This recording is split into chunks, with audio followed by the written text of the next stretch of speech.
Paris অলিম্পিকের quarter ফাইনালে আর্জেন্টিনাকে হারিয়ে সেমিফাইনাল নিশ্চিত করেছে ফ্রান্স। 2 আগস্ট স্টেড মাটমুট আটলান্টিক স্টেডিয়ামে আলবিসেলেস্তেদের 1-0 গোলে হারিয়েছে স্বাগতিকরা। দলের হয়ে জয়সূচক একমাত্র গোল করেছেন মাতেতা।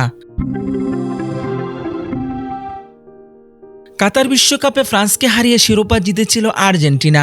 সেই হারের পর আর্জেন্টাইনদের কাছে বিদ্রূপের শিকার হতে হয়েছিল ফ্রান্সকে। এবার অলিম্পিকের কোয়ার্টার ফাইনালে সেই হারের জবাব দিল ফরাসিরা।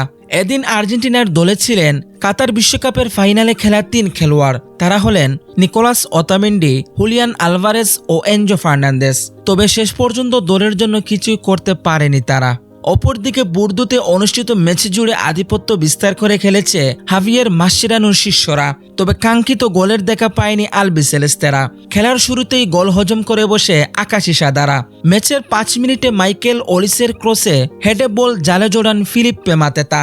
শেষ পর্যন্ত ওই গোলই ম্যাচের পার্থক্য গড়ে দেয়। শেষ পর্যন্ত 1-0 গোলের হার নিয়ে মাঠ ছাড়তে হয় আর্জেন্টিনাকে।